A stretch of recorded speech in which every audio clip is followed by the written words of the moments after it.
common question that I get when it comes to working in Revit is how do you change a color or material of an element? Now this may sound very straightforward, however, because Revit is a BIM software, it's not as simple as selecting an element and then changing the material. Different types of elements would have different approaches for this, and I'm going to be showing you all of them. Let's go! Now, before we jump into Revit, I would just like to ask you to check out my website, balkanarchitect.com. I'm going to link it up in the cards above and also down in the description of this video. If you're serious about mastering Revit, that's definitely the best place to be. We are an authorized Autodesk training center and we offer over 150 hours of courses. Now, let's jump straight into Revit.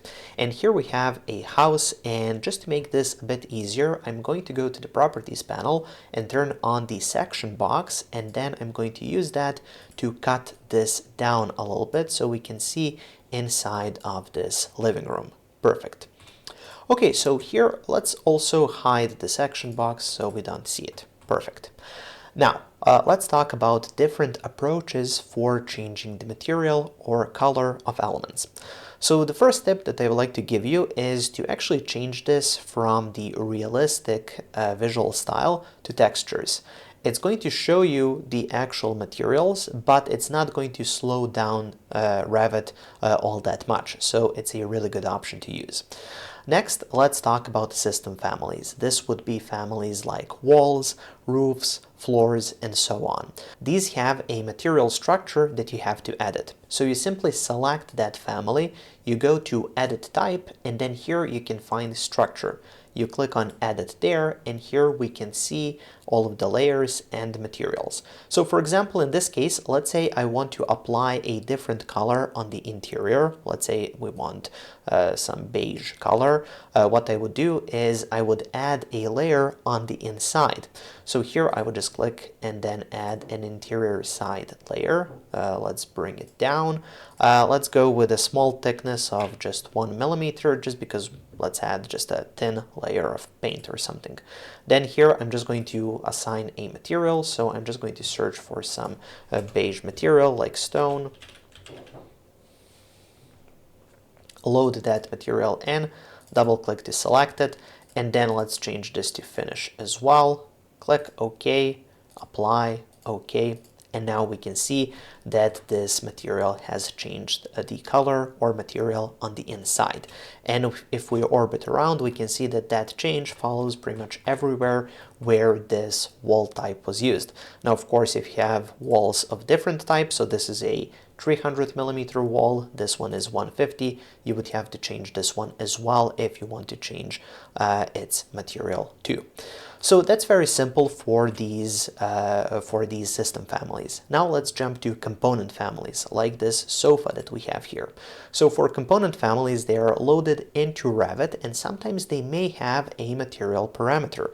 So you can search here in the properties panel to see if there is an instance parameter for the material, or you can click the edit type and then see if a material parameter is included over here. Some families are going to have it, some are not. So in this case, this one doesn't. So what we need to do is cancel out of here, and then while the family is selected, you go here to Edit Family. Once you open up that family, you can see what it looks like, and then you need to select the geometry itself, and then you make the change to the material. So here it says default material. I can just click on this little 3-dot button. That's going to open up the material editor, and here I can search for something else. I'm just going to bring in this red paint, double click, and now once I've made that change inside of the family, I need to load the family back into the project. I need to override the existing version, and now it's going to show a different color. Now if I switch this to realistic, it's going to show that red color for this sofa, which looks really, really cool. And then finally, we have hybrid families, as I like to call them, which are system families that have some component families inside. So for example, that can be something like this railing family. So we have this railing family, and if I want to change, let's say, these rails to a different color, I can click Edit Type, and then here we have the rail structure. I click on edit, and here we have the material for each one. So for example, I can just click here and search for some paint as well. Let's see what we have. I have this yellow paint, so I can just apply that to one of these, hit apply, okay, apply, okay, and now as you can see, one of these rails is actually yellow. But what if we want to change the color of the baluster? Well, in that case, if I select this railing, go to Edit Type, and then go to Baluster Placement, click Edit. Here we can see the baluster, but we don't really have an option to assign the material. So in this case, what we need to do is we need to see, okay, so this family is called Baluster Round 25mm. Then I need to cancel out of here, and then I need to find that family in the project. So you go to the project browser, and then you search for that one. So baluster round 25mm. It's this one. I can just double click on that, and it's going to open up the properties for that particular baluster. And then here I can change the material. So if I click here, search for some paint, let's make this one red as well, just like that. Hit apply, okay, and now as you can see, those balusters are red. So when it comes to changing materials in Revit, it can be very difficult because it's not going to be the same. System families like walls are going to have those materials in the layers. Component families, you have to select them and then edit. And then for complex hybrid families like this railing, you really need to search and see, is it a system family change or is it one of the components that's used inside of that system family?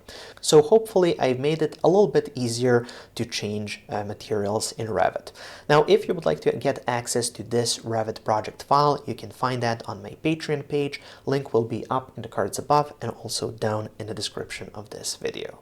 Thank you for watching, guys. Make sure to check out my website, balkanarchitect.com, for more Revit courses. There I have over 120 hours of content, and I'm adding more each week. Make sure to subscribe for more videos, and also I've added a video over there that might interest you as well.